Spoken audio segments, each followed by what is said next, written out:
Hi guys, ಇದು ನಾನು ನಿಮ್ಮ ಪ್ರೀತಿಯ ಬಸ್ಸು ಮಾತಾಡ್ತಿರೋದು. ನನಗೆ ಒಂದು ವಿಷಯ ಶೇರ್ ಮಾಡ್ಕೋಬೇಕು ಅಂತ ಅನ್ನಿಸ್ತಿದೆ, ಅದಕ್ಕೆ ಮಾಡ್ತಿದ್ದೀನಿ.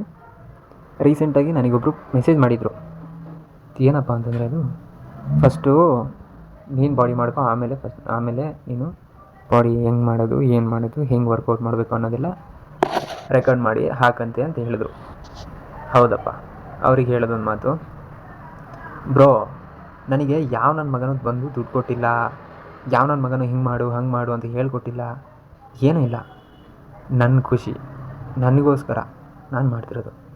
ನಿನ್ನ ಕೈಯಲ್ಲಿ ಆದರೆ ನೋಡು, ಇಲ್ವಾ ಬಿಸಾಕು ಅಷ್ಟೇ. ತಿಗಾಲ ಮಾತಾಡಬೇಡ. ನಿನಗಾಗಿಲ್ಲ ಅಂತಂದರೆ ಅದನ್ನ ಏನಕ್ಕೆ ನೋಡೋಕೆ ಹೋಗ್ತೀಯಾ, ತೆಗೆದುಬಿಡು ಅಷ್ಟೇ. ಅದರಿಂದ ನೀನು ದೂರನೇ ಇರು, ಯಾರು ಅಂತಾರೆ. ನಾನು ನಮ್ಮ ಅಪ್ಪನ ದುಡ್ಡಲ್ಲಿ ನಾನು ಶೋಕಿ ಮಾಡ್ತಿಲ್ಲ ಗುರು.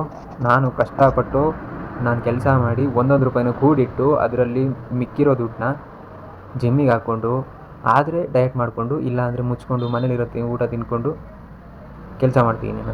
ನನ್ನ ಕೈಯಲ್ಲಿ ಆದಷ್ಟು ನಾನು ಎಫರ್ಟ್ಸ್ ಹಾಕ್ತಾಯಿದ್ದೀನಿ. ನೋಡಿ, ನೀವೇ ನೋಡಿ, ಈ ವಿಡಿಯೋದಲ್ಲಿ ನಾನು, ನನ್ನ ತಂಗಿ, ನನ್ನ ತಮ್ಮ 3 ಜನ ಕೆಲಸ ಮಾಡ್ತಾಯಿದ್ದೀವಿ. ಯಾವ ನನ್ನ ಮಗನೂ ಬಂದು ನಮಗೆ ಹಾಗೆ ಮಾಡಿಕೊಡ್ರಿ ಹೀಗೆ ಮಾಡಿಕೊಡ್ರಿ ಅಂತ ಹೇಳಿರಲಿಲ್ಲ, ಏನೂ ಹೇಳಿಲ್ಲ. ಯಾರೂ ಪ್ಲ್ಯಾನ್ ಕೊಟ್ಟಿಲ್ಲ, ಯಾರೂ ದುಡ್ಡು ಕೊಟ್ಟಿಲ್ಲ, ಏನಿಲ್ಲ.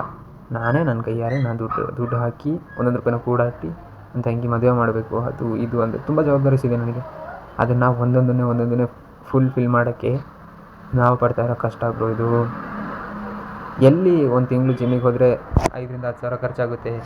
ಎಲ್ಲಿ ನಾನು ಡಯಟಿಗೆ ಅಷ್ಟು ತೊಗೊಂಡು ವೇಸ್ಟ್ ಮಾಡ್ತಾಯಿದ್ರಿ. ನನ್ನ ಮನೆ ಕಡೆ ಹೆಂಗೆ ನೋಡ್ಕೊಳ್ಳೋದು, ಮನೆ ಹೆಂಗೆ ಮೇಂಟೈನ್ ಮಾಡೋದು ಅನ್ನೋ ಕಾನ್ಸೆಪ್ಟ್ ನನಗೆ ಥಾಟ್ ಬಂದಾಗ ಯಾವ ಜಿಮ್ಮು ಬೇಡ, ಯಾವುದೂ ಬೇಡ ಅನಿಸುತ್ತೆ.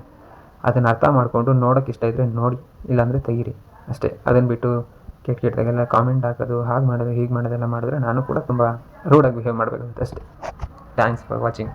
ಶೇರ್ ಮಾಡಿ, ಹೆಲ್ಪ್ ಮಾಡಿ ನಿಮ್ಮ ಕೈಲಾದಷ್ಟು ಪ್ಲೀಸ್.